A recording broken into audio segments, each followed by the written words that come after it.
And at 8 o'clock, just as the president went on the air, Ole Miss turned into a battlefield.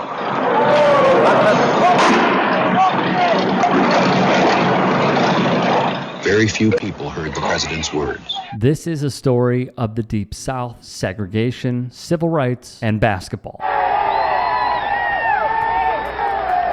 It's the story of a governor who tried his hardest to uphold Jim Crow. For any government of laws and not of men, no man, however prominent or powerful, and no mob, however unruly or boisterous, is entitled to defy a court of law. If this country should ever reach the point where any man or group of men, by force or threat of force, could long deny the commands of our court and our Constitution, then no law would stand free from doubt. No judge would be sure of his writ, and no citizen would be safe from his neighbors. And tried taking on the President of the United States at the time, John F. Kennedy. In June 1962, a United States Court of Appeals ordered the University of Mississippi to admit James Meredith. It would take numerous attempts that year before the 29-year-old Air Force veteran and Mississippi native would become the first black student at Ole Miss. In addition to opposing this man, James Meredith, we start with George Ireland, head coach of Loyola's basketball team. He would do something unpopular with white America, start black players in the 1960s. This went against the unwritten rule back in the day. You can play 2 black players at home and only 1 on the road. Jerry Harkness, one of the 4 black starters for the Ramblers, recalled the game at Houston. Fans would shout racial slurs at him and his team. He would say, quote, "I was scared to death." They would be denied haircuts on campus, be brought as tokens to parties, and Ireland would recall teams threw haymakers at his players on the court. From Bill Russell with the Boston Celtics to Loyola's collegiate basketball team, they had to find hotels that would accommodate because of segregation laws. The NCAA tournament would roll around. Loyola entered with a 24-2 record and dominated Tennessee Tech in the tourney, 111-42. The next round, a matchup with Mississippi State in East Lansing. As noted previously, Barnett, a staunch segregationist, caught wind of the matchup and acted how someone of his ilk would. On the campaign trail and beyond, Barnett would say, "There is no case in history where the Caucasian race has survived social integration. We will not drink from the cup of genocide." Meanwhile, James Meredith, seen here on the right, an Air Force veteran, would apply to the university twice and be denied twice. Then the Supreme Court would step in and rule he must be admitted. Barnett, however, would try to prevent Meredith's enrollment by assuming the position of registrar and blocking his admission. Each time Meredith would try and enroll, Barnett would be there to meet him, at times going as far as physically blocking his way. Once a deal was finally structured, Southern white supremacists rioted. They would attack U.S. Marshals, throw Molotov cocktails, and be armed to the gills. It was exactly what President Kennedy did not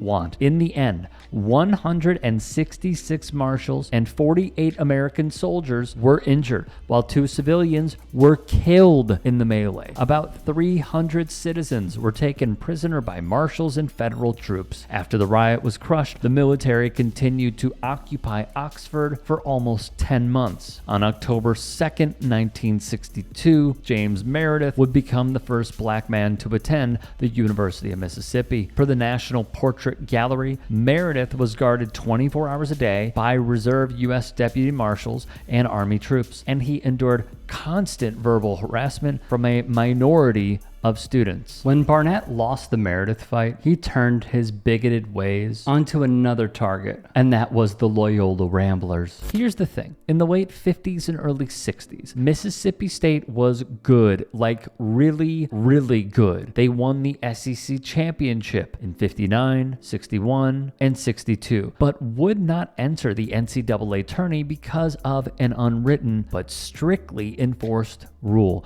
Take a crack at what this was. and don't overthink it. From the Sentinel newspaper, the all-white Bulldogs had turned down invitations to play in the NCAA tournament in previous seasons because of an unwritten Mississippi law that forbade teams to play integrated opponents. So long and short, Dean Colvard told the board he was going to send the team anyway. He was just going to do it. And in turn, that would go against state legislators. This was a huge monumental decision. They voted in favor until this. The powers that be, which included a state senator, would go full on search Team 6, and they would find what they were looking for. Sympathetic Chancery Court judge who issued an injunction. Dean Colvard, however, had other plans. Committed as ever, Colvard and the Bulldogs snuck out of town in the middle of the night. At the fixture, security was severely tight. The atmosphere beyond intense. After a back and forth, hard-fought battle, Loyola would come out on top 61-51. Loyola would go on to play and beat Illinois. Same with the Duke Blue Devils, another all-white team, and face Cincinnati in the championship, a matchup of the number one offense against the number one defense. With 15 minutes left and Cincy leading 45-30, Loyola would cut the lead to 2. With just 12 seconds remaining, Loyola's Harkness hit a game-tying field goal. They'd force overtime.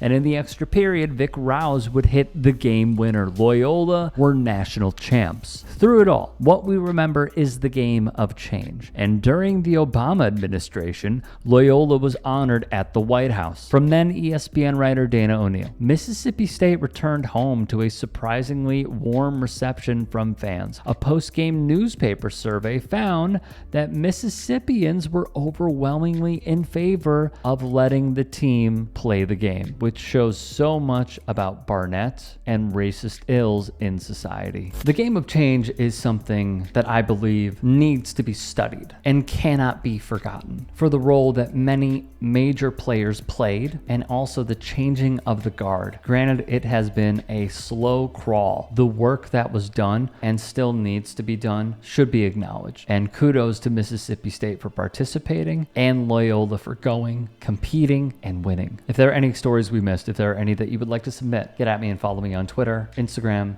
TikTok. DMs are open. And also, if there is possibly any chance that you could contribute to our membership drive to keep us afloat, keep this channel going, keep other channels going, go to tyt.com/join. Thank you for watching. Thank you for supporting. Have a wonderful day.